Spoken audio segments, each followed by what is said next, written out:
দ্বন্দ্ব বিভেদ ভুলে আজ শুধুমাত্র রঙিন হওয়ার দিন। আজ দোল পূর্ণিমা এবং সেই দোল পূর্ণিমায় রঙের উৎসবে মাতোয়ারা আজ প্রত্যেকে। কোনো রাজনৈতিক দলের নেতারা তারা আজ কোনো রকমের কোনো রং না দেখে নিজেদের মধ্যেই আবির খেলায় মেতে উঠলেন। এই যেমন শিলিগুড়ির মেয়র গৌতম দেবকে দেখা গেল রঙের উৎসবে সামিল হতে বিধায়ক শঙ্কর ঘোষের সঙ্গে।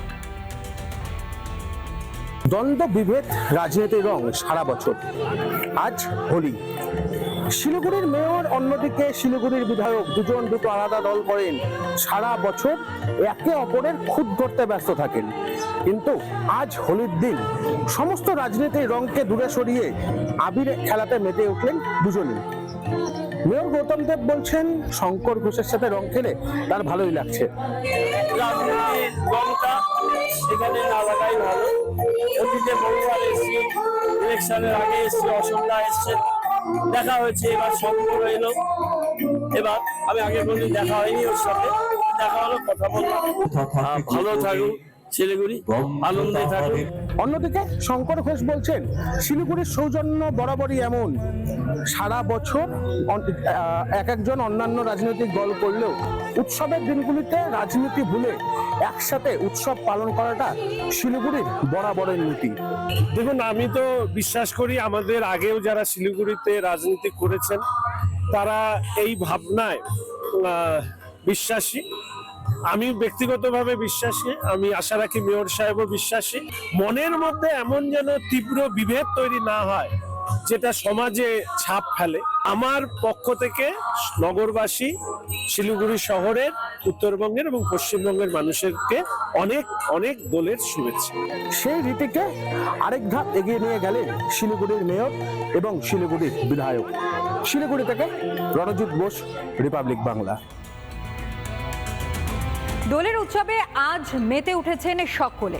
রাজনীতির রং ভুলে যেমন একদিকে রাজনৈতিক দলের নেতারা তারাই এই উৎসবে সামিল হয়েছেন, ঠিক একই রকম ভাবে পদ্ম শিবিরের নেতারা তারাও কিন্তু আজ এই আনন্দ উৎসবে সামিল হলেন। শুভেন্দু অধিকারী ভবানীপুরে শুভেন্দু অধিকারীকে উপস্থিত থাকতে দেখা গেল এই দোলের উৎসবে। একই সঙ্গে শুভেন্দু অধিকারী তিনি শোভাযাত্রায় পাও মেলান। অন্যদিকে তিনি এই আহ্বানও জানিয়েছেন সনাতনীদের জাগ্রত হওয়ার। আর এর ঠিক পাশাপাশি আপনাদেরকে ছবি দেখাবো বালুরঘাটের, যেখানে সুকান্ত মজুমদার এবং বীরভূমের জগন্নাথ চট্টোপাধ্যায়কেও দেখা গেল এই দোল উৎসবে সামিল হতে। হরি হরায় নম কৃষ্ণ যাদবায় নম যাদবায় মাধবায় কেশবায় নম গোপাল গোবিন্দ রাম শ্রী মধুসূদন গিরিধারী গোপীনাথ মদন মোহন। গৌর ভক্তরা এক হোক, হিন্দু স্বার্থে এক হোক। আমাদের ধর্ম পালনের অধিকার কেড়ে নেওয়া হয়, আমাদের হাইকোর্টে গিয়ে পারমিশন নিতে হয়, মা কালীকে প্রিজন ভ্যানে তোলা হয়, সাধু সন্ত সমাজের গেরুয়া বসন ধরে টানাটানি করা হয়, সন্ত সমাজকে লাঠি খেতে হয় বাংলাদেশ দূতাবাসের সামনে। এর থেকে আর খারাপ অবস্থা কি হবে? হু করে ঢুকছে আপনার জামাতিরা, মৌলবাদীরা, তাদের হাত থেকে ভারত মাতা রক্ষা পাক। আবির খেলায় মেতেছেন সাধারণ মানুষের পাশাপাশি নেতা মন্ত্রীরাও। বালুরঘাটের সাংসদ তথা কেন্দ্রীয় মন্ত্রী সুকান্ত মজুমদার তিনিও তার এলাকা বালুরঘাটে আজকে সকালে এসে পৌঁছেছেন কলকাতা থেকে এবং তিনি আবির খেলায় মেতে উঠেছেন। আনন্দের উৎসব, একত্রিত হওয়ার উৎসব এবং নিজেদেরকে একসাথে আসার উৎসব। এই উৎসব সবাই আনন্দ ঘন মুহূর্তে সবাই উৎসবকে পালন করুন। যেহেতু সামনেই বিধানসভা নির্বাচন, স্বাভাবিকভাবে রঙে রঙিন হতে বেরিয়ে পড়েছেন সব রাজনৈতিক দলের নেতারাই। বিজেপির রাজ্য সহসভাপতি জগন্নাথ চট্টোপাধ্যায় তিনি যেমন বেরিয়েছিলেন সিউড়িতে সেচ কলোনির মাঠে, আবির খেলায় তিনি মেতে উঠেছিলেন। সিউড়ি শহরে বিজয় তিলক সংকল্প আর তার সঙ্গে যে রাষ্ট্রবাদী রং, সেই রং মানুষের মনে লাগানোর জন্য আমরা ব্রত নিলাম। আপনার মাধ্যমে আমি সবাইকে হোলির শুভকামনা শুভেচ্ছা দিতে চাই। আর ঠাকুরের সাথে প্রার্থনা রাখবো যে এই যে রঙের উৎসব সবার মানে জীবনে একটা ভালোবাসা আনুক, সবার জন্য ভালো হোক, সেটাই আমি বলবো। আর দিকে বসন্তের রঙে রঙিন আজ শাসক দলের নেতা মন্ত্রীরাও। যেই ছবিটা আজ আমরা দেখতে পেলাম, শাসক দলের নেতা মন্ত্রীরা তারা এই বসন্ত উৎসব, একই সঙ্গে বসন্তের এই উৎসব দোল পূর্ণিমা, তাতে সামিল হয়েছেন। সর্বোপরি আপনাদের সামনে সেই ছবি আমরা রাখবো যেখানে তৃণমূল কংগ্রেসের বিধায়ক এবং মন্ত্রীদেরকে দেখা গেল রং খেলতে। একদিকে যেমন শ্রীরামপুরের তৃণমূল কংগ্রেসের সাংসদ কল্যাণ বন্দ্যোপাধ্যায়কে গানের তালে কোমর দোলাতে দেখা গেল, খেলবো হোলি রং দেব না, তাও আবার কি কখনো হয়? আর অন্যদিকে রীতিমতন আবির খেলে মিষ্টিমুখ করতে দেখা গেল বেহালা পূর্বের তৃণমূল কংগ্রেসের বিধায়িকা রত্না চট্টোপাধ্যায়কে। পরনে পাঞ্জাবি, হাতে পিচকারি, রং খেলায় মাতলেন শ্রীরামপুরের সাংসদ কল্যাণ বন্দ্যোপাধ্যায়।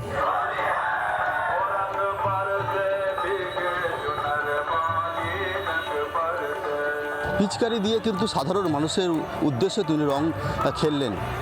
শ্রীরামপুরের রাধাবল্লভ যে মন্দির, সেখানেও তিনি পুজো দিতে দেখা গেল। দোলের শুভেচ্ছা, বসন্তের শুভেচ্ছা, বসন্ত উৎসবের শুভেচ্ছা, সবাই খুব ভালোবাসো, কৃষ্ণকে প্রণাম করুন, রাধাকে প্রণাম করুন, সবাই ভালো থাকুন, ধর্ম বর্ণ জাতি সব মিলে একাকার হয়ে যাবে। হোলি তো আজকে শুরু করলাম, শেষ করবো কাউন্টিং এর। বেহালা পূর্বের বিধায়িকা রত্না চ্যাটার্জি তিনি মূলত আজকে দোল উৎসবে মাতলেন। তিনি নিজে সাধারণ মানুষকে তিনি আবির দিয়ে এই যে দোল উৎসবের সকলকে রাঙিয়ে দিতে চাইলেন। সব মহিলারা আজকে রং খেলতে বেরিয়েছে। হোলির দিনে আমরা সকলে মিলে রাস্তায় নেমেছি, কারণ আমরা জানি যে এই বছর ইলেকশন, সামনের বছর নতুন করে মমতাদি আবার মুখ্যমন্ত্রী হবে, সামনের বছরে আনন্দ আরেকটু অন্যরকম হবে। তো ইলেকশনের আগে আমাদের সকলের প্রস্তুতি নিতে হচ্ছে। আমরা প্রচন্ড ব্যস্ত, কিন্তু তার মধ্যে একটা দিন পেয়েছি আনন্দ করার। আজ রঙের খেলা, রঙিন হওয়ার দিন, আর এই সুযোগকে পলিটিক্যাল পার্টির নেতারা কাজে লাগাবেন না, এটা আবার হয় নাকি? বোলপুরে যেখানে রাজ্যের কারামন্ত্রী তথা বোলপুরের বিধায়ক চন্দ্রনাথ সিনহা, তিনিও আবির খেলায় মেতে ওঠেন এবং তার আক্রমণের কেন্দ্রবিন্দু ছিল বিশ্বভারতী, কারণ বিশ্বভারতী এবারও বসন্ত উৎসবের আয়োজন করেনি। প্রতিটি ওয়ার্ডে কম বেশি বসন্ত উৎসবের মাধ্যমে তারা মানুষদের আনন্দ উপভোগ করার সুযোগ করে দিচ্ছেন। বিশ্বভারতী যতই চেষ্টা করুক যে বোলপুরের অর্থনীতিকে নষ্ট করার, সেটা পারবে না। বোলপুর অঞ্চলে আমাদের যারা কাউন্সিলর আছে সবাই স্বাবলম্বী, সবাই এই উৎসবে।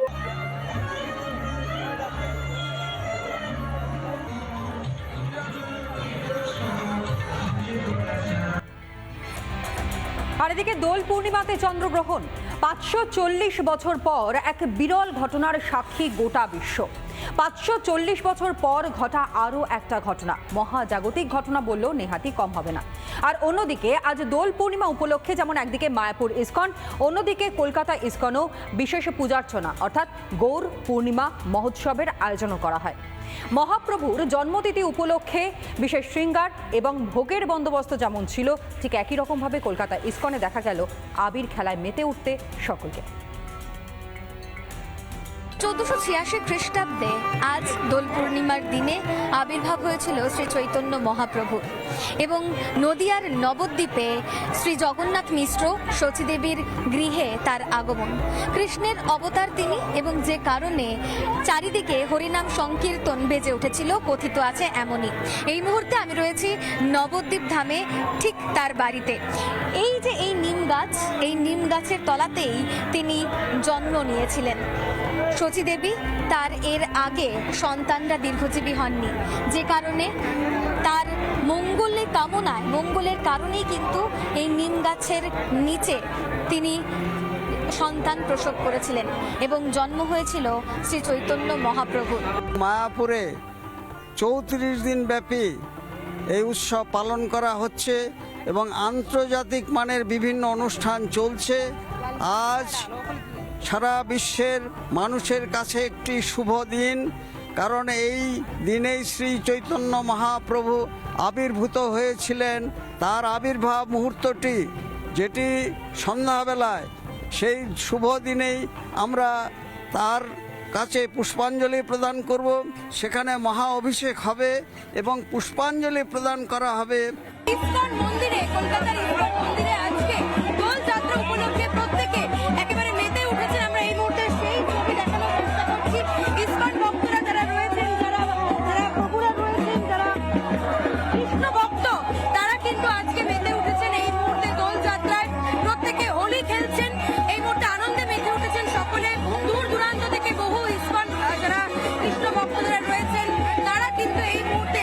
উপস্থিত হয়েছেন এবং তারা আবির খেলার মাধ্যমে আজকে এই গোটা দিনটিকেই কিন্তু উপভোগ করছেন।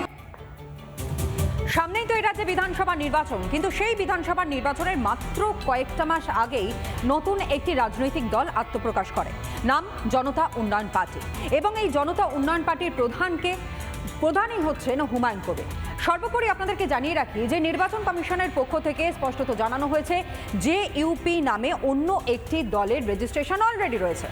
যেই নির্দেশ সামনে আসবার পর হুমায়ুন কবির অর্থাৎ এই দলের প্রধান তিনি ভাবনা চিন্তা করতে শুরু করেছেন বলেই জানিয়েছেন রিপাবলিককে। আর ঠিক কি জানিয়েছেন তিনি দেখুন। জনতা উন্নয়ন পার্টি, তার তো আপনি কমিশনে গেছিলেন, আপনার সেখানে কোথাও একটা সমস্যা হচ্ছে? জনতা উন্নয়ন কেটে গেছে, সমস্যা নেই, কারণ একই নামে আগে একটা রেজিস্ট্রেশন হয়ে আছে, সেটা আমাদের জানা ছিল না। সেটা জাতীয় উন্নয়ন পার্টি, সেটাও জেইউপি, আমাদেরটাও জেইউপি। সেটা কমিশন আমাদেরকে একটা হিয়ারিংয়ে ডেকেছিলেন। সেক্ষেত্রে কি নাম পরিবর্তনের সম্ভাবনা রয়েছে? না না, নাম পরিবর্তন হবে না। কিছু যদি ইলেকশন কমিশন কোনো ডিসাইড করে, কিন্তু সেটা জনতা উন্নয়ন থাকছে, তার সঙ্গে কোনো অ্যাড হবে কিনা সেটা আমি এই মুহূর্তে বললাম। গতকাল মুখ্যমন্ত্রী তিনি বললেন কোথাও যে এক ভোট হলেও ভবানীপুরে জিতবো, অর্থাৎ কোথাও তিনি সংশয় প্রকাশ করছেন। মুখ্যমন্ত্রীর মুখে এই ধরনের কথা শোভা পায়? যে মুখ্যমন্ত্রী হাজার হাজার ভোটে নির্বাচিত হন, তিনি একসময় বলতেন যে 294টা সিটেই আমি প্রার্থী। সেই মুখ্যমন্ত্রী আজকে ভবানীপুরে নিজেই দুশ্চিন্তায় আছেন বলে এই সমস্ত উক্তি তেনার মুখ থেকে বেড়াচ্ছে।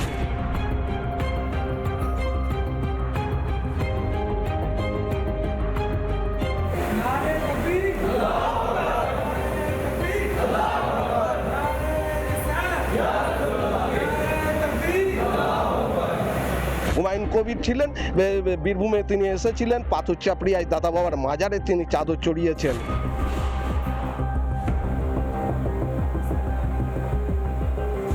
মুখ্যমন্ত্রী তিনি কোথাও আশঙ্কা প্রকাশ করছেন কি, এবং বীরভূমের 11টি আসনেই প্রার্থী দেবে এমনটাও কিন্তু হুমায়ুন কবির বলছেন, এবং নির্দিষ্ট সময়েই কিন্তু প্রার্থীদের নাম ঘোষণা করে দেওয়া হবে। এবং যেটি হচ্ছে যে জনতা উন্নয়ন পার্টি শেষ পর্যন্ত থাকবে কি না, নাম নাকি নামের কোথাও সংযোজন বিয়োজন করতে হবে, সেটা নিয়েও কিন্তু বলছেন যে সময়ের সাথে সে সমস্ত সিদ্ধান্ত নেওয়া হবে। এমনটা ইলেকশন কমিশন যেভাবে গাইড করবে সেভাবেই করবে। বীরভূম থেকে ভিডিও জার্নালিস্ট কার্তিকের সাথে মনোরঞ্জন, রিপাবলিক বাংলা। আর দিকে বীরভূমে তৃণমূল কংগ্রেসের গোষ্ঠী কোন্দল এটা নতুন কোনো ঘটনা নয়। বিভিন্ন সময় কান পাতলে বিভিন্ন ধরনের খবর সামনে আসে। আর এবার সেই গোষ্ঠী কোন্দলকে কিছুটা হলেও ধামাচাপা দেওয়ার চেষ্টা করলেন কেষ্ট মণ্ডল। প্রকাশ্য মঞ্চ থেকে একবার হাত জোর করে অনুব্রত মণ্ডল তিনি বললেন, এমনকি মনে করিয়ে দিলেন যে এই বিধানসভা নির্বাচন মানেই মুখ্যমন্ত্রী নির্বাচনের ভোট। আর এরই সঙ্গে তিনি আবার বললেনও যে বিদ্রোহী যারা রয়েছে, এটা কি তাদের উদ্দেশ্য করে বললেন কিনা কেষ্ট মণ্ডল সেটা অবশ্য প্রাসঙ্গিক। তার কারণ তিনি বলছেন এই সকল নেতারা নাকি ছাগল চড়ানো নেতা। শুনুন। অনুব্রত মণ্ডলের সভা বানচাল করার চেষ্টা করছে তার দলের এই লোকজন, অন্য কেউ বলছে না, বিরোধীরা বলছে না, খোদ অনুব্রত মণ্ডল এমনটাই বলছেন। আর তাতে কিন্তু তৃণমূলের গোষ্ঠী দ্বন্দ্ব বীরভূম জেলায় ফের একবার প্রকাশ্যে এলো। হাত জোর করে বলছি, এই 26-এর মমতা ব্যানার্জির ভোট, এ ভোটে কোনো গ্রুপবাজি করবেন না। আমার কাছে খবর আছে এই মিটিংটা বন্ধ করার চেষ্টা হয়েছিল, তারা দল করে না, তারা দল করে না, তারা নোংরামি করে, তারা দলের লোক হতে পারে না। আমলুকে মানুষের পাশে না দাঁড়ায় আবার কিসের নেতা? ছাগল চড়ানো নেতা নয় তো আবার। তাহলে কি কাজল শেখের লোকজন তার সভা পণ্ড করার চেষ্টা করলো মুরারোয়ে? জল্পনা তুঙ্গে উঠেছে। আজ মুরারোয়ে সভা ছিল অনুব্রত মণ্ডলের। তিনি ফের একবার ব্লকে ব্লকে সভা করার যে পরিকল্পনা নিয়েছিলেন সেই মতোই কিন্তু গতকাল নলহাটি, তারপর আজ মুরারোয়ে সভা করছেন। এবং সেখানেই তিনি মুরারোয়ে সভাতে বলেন যে এই সভা পণ্ড করার চেষ্টা করা হয়েছিল, যারা সভা পণ্ড করার চেষ্টা করেছিল তারা তৃণমূলের কেউ নয় বলে দাবি করেছেন অনুব্রত মণ্ডল। কিন্তু বিরোধীরা অবশ্য সুর চড়িয়েছে। বিজেপি বলছে তৃণমূলেরই গোষ্ঠীদ্বন্দ্ব। বোঝাতে চেয়েছে আগে নিজেদের ঘর সামলাক অনুব্রত মণ্ডল, একেই তো 2 বছর জেল খেটে এলেন, আরও আগামী 4 বছর জেল কাটার জন্য প্রস্তুত থাকুন। এই গোষ্ঠীদ্বন্দ্ব বীরভূম জেলায় প্রত্যেকটা জায়গাতে আছে। এই গণ্ডগোলে মানুষ, মুসলিম সম্প্রদায়ের মানুষও বিজেপির দিকে আসছেন এবং কিন্তু শাক দিয়ে কি মাছ ঢাকা যাবে, এই প্রশ্নই এবার রাজনৈতিক মহলে আরও একবার জল্পনা তুঙ্গে উঠেছে। বীরভূম থেকে মনোরঞ্জন চট্টোপাধ্যায়, রিপাবলিক বাংলা। আর এবার খেজুরির ছবিটা আপনাদের সামনে রাখবো। 2 পদাধিকারী রীতিমতো নিজেদের মধ্যে কাজিয়ায় জড়িয়ে পড়লেন। ক্যাজরা এত দূর পর্যন্ত গেল যে তা রীতিমতন ভাইরাল হয়ে গেল। পার্টি অফিসের মধ্যে রীতিমতন সংঘর্ষের ঘটনা। কি নিয়ে? মূলত পদ পাওয়ার জন্য টাকা দেওয়া এবং পদ না পেয়ে টাকা ফেরত চাওয়া। গোটা বিষয়টা ঠিক এই জায়গাকে কেন্দ্র করেই হয়, অর্থাৎ সংঘর্ষের ছবিটা ঠিক এই বিষয়টাকে কেন্দ্র করেই শুরু হয়, যা ইতিমধ্যেই ভাইরাল। যদিও এই গোটা ঘটনাকে রীতিমতন কটাক্ষ করেছে বিজেপি।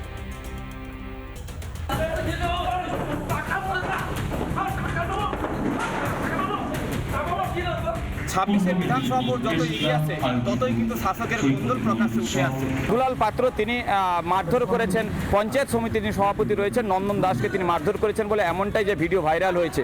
এবং ইতিমধ্যে এটাকে নিয়ে কিন্তু কটাক্ষ করতে শুরু করেছে বিজেপি। নিজেদের মধ্যে গোষ্ঠী কোন্দল এবং সেই সঙ্গে কে টাকা কত ভাগ নেবে তা নিয়ে কিন্তু এদিন পঞ্চায়েত অফিসে কিন্তু মারধরের ঘটনা ঘটে, চেয়ার ভাঙচুরের মতন ঘটনা ঘটে।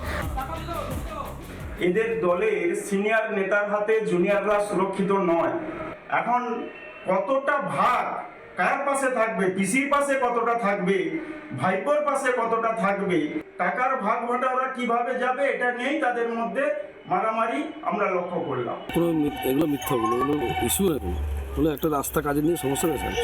ব্যক্তিগত ব্যাপার, আমাদের দাদার মতো আমি ওনাকে সম্মান করি, আমাদের দলীয় ওটা ইস্যু নয় কোনো, আমাদের ব্যক্তিগত ইস্যু, তা আমরা সমস্যাগুলো মিটিয়ে নিয়েছি। ওটা বিরোধী পার্টি কেউ হ্যান্ডেল করতে পারে, অসুবিধা নেই। এবার দেখা যাচ্ছে 26 বিধানসভার আগে এই পূর্ব মেদিনীপুর জেলায় যে 16টি বিধানসভা, সেই 16টি বিধানসভা কতটা শাসক এবং কতটা বিরোধীরা ধরে রাখতে পারে তা কিন্তু সময় বলবে। পূর্ব মেদিনীপুর খেজুরি থেকে বিশ্বত পণ্ডা, রিপাবলিক বাংলা। সামনেই করা নাচছে বিধানসভা নির্বাচন, কিন্তু তার আগেই গুলি চলার ঘটনা ঘটল মুর্শিদাবাদের হরিহরপাড়ায়।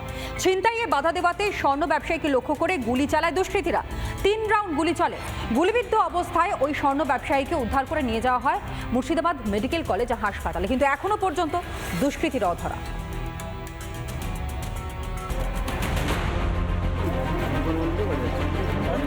মুর্শিদাবাদের নওদা থানার অন্তর্গত পাটিকাবাড়ি এলাকায় চলল গুলি। গতকাল সন্ধ্যেবেলায় সুদর্শন বারিক যখন নিজের ব্যবসার দোকান বন্ধ করে বাড়ি ফিরছিলেন, সেই সময় কয়েকজন দুষ্কৃতী তাকে ঘিরে ফেলে এবং ঘিরে ফেলার পরে তাকে লক্ষ্য করে 3 রাউন্ড গুলি ছোড়ে। স্থানীয়দের চর হতেই সেই এলাকা থেকে চম্পট দেয় দুষ্কৃতীরা এবং এই ঘটনায় গুরুতর আহত হয় সুদর্শন বারিক নামে ওই স্বর্ণ ব্যবসায়ী। ব্যাগটা বলছে ব্যাগটা দে, এবার ও হয়তো দিতে চায়নি, ব্যাগটা প্রথমে নিচে গুলি করে, নিচে গুলি করার পরে যখন হয়নি তখন আবার ওই মানে গুলি করেছে, হ্যাঁ বোমা ছোড়েনি, গুলি করেছে। তাকে তড়িঘড়ি উদ্ধার করে স্থানীয়দের তৎপরতায় প্রথমে নওদা হাসপাতালে নিয়ে যাওয়া হয় এবং সেখান থেকে মুর্শিদাবাদ মেডিকেল কলেজে স্থানান্তরিত করা হয়। বর্তমানে তিনি মুর্শিদাবাদ মেডিকেল কলেজে চিকিৎসারত। পুলিশ সূত্রের খবর, কিছু দুষ্কৃতীরা ছিনতাইয়ের উদ্দেশ্যে তাকে হেনস্থা করার জন্যই আগ্নেয়াস্ত্র দেখিয়ে ভয় দেখায় এবং 3 রাউন্ড গুলি ছোড়ে। যদিও গুরুতর আহত অবস্থায় তিনি এখন মুর্শিদাবাদ মেডিকেল কলেজে হাসপাতালে ভর্তি। পাশাপাশি পুলিশ এলাকা তল্লাশি চালাচ্ছে এবং দুষ্কৃতীদের খোঁজে রীতিমতো তদন্তে নেমেছে। মুর্শিদাবাদ থেকে শ্রীমন্ত দাস, রিপাবলিক বাংলা। মাঝে 7টা দিন পেরিয়ে গেল, কিন্তু হাওড়ার পিলখানায় সেখানে প্রমোটার খুনে যারা মূল অভিযুক্ত সেই দুজনকে এখনো পর্যন্ত ধরতে পারল না পুলিশ। অন্যদিকে সিআইডি তারা গোটা বিষয় তদন্ত করছেন, কিন্তু সর্বোপরি প্রশ্ন একটাই উঠে আসছে, মূল যে অভিযুক্ত হারুন এবং রোহিত তারা কোথায় রয়েছে? বিধায়ক ঘনিষ্ঠ হওয়ার কারণেই কি এই মূল অভিযুক্তদের ধরতে পারছে না পুলিশ, নাকি পুলিশ চাইছে না তারা ধরা পড়ুক? হাওড়া গোলাবাড়ি পিলখানা গুলিকাণ্ডে শফিক খানকে হত্যা করার মূল অভিযুক্ত হারুন এবং রোহিতকে আজও ধরা গেল না। ব্যর্থ হলো হাওড়া সিটি পুলিশের গোয়েন্দার বিভাগ। सीआईडी के हाथ में केस गया, हम लोग को बहुत खुशी है। गोलाबाड़ी के ऊपर हम लोग पर विश्वास एकदम मिले। गोलाबाड़ी पुलिस मिला हुआ है, हारून खान से गोलाबाड़ी पुलिस मिला हुआ है। बदला खून फांसी चाहिए। अच्छा, हम लोग को मेरा लड़की का इंसाफ चाहिए, फांसी चाहिए। वो लोग कहाँ तक का भागने दो, कहाँ तक का भागे। सीआईडी हम लोग काम करेगा, हमको उम्मीद है सीआईडी हम लोग को भरोसा दिलाए, पकड़ेगा। চারজনকে গ্রেপ্তার করে জিজ্ঞাসাবাদ করলেও এখনো পর্যন্ত মূল অভিযুক্ত হারুন রহিত অধরা। এর ফলেতেই এলাকায় বাড়ছে চাপা উত্তেজনা, ক্ষোভ বাড়ছে প্রতিবেশীদের এবং আত্মীয়দের। তবে বারে বারে রাজনৈতিক দলেরা বিক্ষোভ দেখাচ্ছে গোলাবাড়ি থানাতে। হাওড়া থেকে প্রসেনজিৎ অধিকারী রিপোর্ট, রিপাবলিক বাংলা। বিধানসভা নির্বাচন এবং দিনক্ষণ যত এগিয়ে আসছে ততই বিভিন্ন জায়গা থেকে দেখা যাচ্ছে বোমা বারুদের খোঁজ, এবং সবথেকে বড় বিষয় ভাঙড়ে বিভিন্ন সময় যেভাবে তাজা বোমা উদ্ধার হচ্ছে, এমনকি বোমা বারুদের মশলা উদ্ধার হচ্ছে, তাতে ভাঙড়বাসী তারা রীতিমতন আতঙ্কে রয়েছে।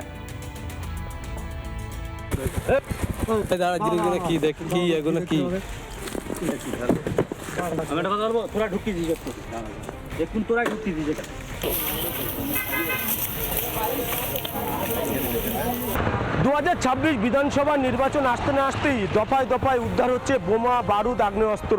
গতকাল ভাঙড়ের কৃষ্ণমাটি এলাকায় একেবারে ব্রিজ সংলগ্ন খালপাড় থেকে 26টি তাজা বোমা উদ্ধার করেছে কলকাতা পুলিশের লালবাজার ডিডির টিম ও বিজয়গঞ্জ বাজার থানার পুলিশ। আজ কিন্তু আবারও সেই এলাকাতেই বোমা তৈরির মশলা উদ্ধার হয়েছে। ক্যানিংপুরের বিধায়ক সম্মানীয় শওকত মোল্লা মহাশয় বলছে যে ভাঙড়ে নওশাদ সিদ্দিকী বোমের ফ্যাক্টরি করে রেখে দিয়েছে। তার প্রমাণস্বরূপ আজকে যে বোমের বারুদ পাচার করছিল তার বাইক সহ, প্রমাণ হচ্ছে এই বাইক সহ মাল ধরা পড়েছে। বিজয়গড় থানার পুলিশ ইতিমধ্যে তদন্ত শুরু করেছে যে এই বোমা তৈরির মশলা তারা কোথায় নিয়ে যাচ্ছিল বা কারা নিয়ে যাচ্ছিল। একটি ভাইরাল ভিডিওতে দুজনকে দেখা যাচ্ছে যারা ওই বাইকে বসে রয়েছে। তবে তৃণমূলের পক্ষ থেকে আইএসএফ কর্মী বলে তাদেরকে দাবি করা হচ্ছে। অন্যদিকে পুরো ঘটনার কথা আইএসএফের পক্ষ থেকে অস্বীকার করা হচ্ছে। আইএসএফের পক্ষ থেকে জানানো হচ্ছে যে তাদের কর্মীদের ফাঁসানো হচ্ছে, এমনটাই কিন্তু দাবি করছে আইএসএফরা। ক্যামেরায় শামীমের সঙ্গে আলমগীর, রিপাবলিক বাংলা, ভাঙড়। নানা ধরনের কন্টেন্ট দেখার জন্য লাইক করুন, শেয়ার করুন আমাদের ফেসবুক পেজ, সাবস্ক্রাইব করুন আমাদের ইউটিউব চ্যানেল। পাশাপাশি অন্যান্য ব্রেকিং নিউজের জন্য অবশ্যই চোখ রাখুন রিপাবলিক বাংলায়।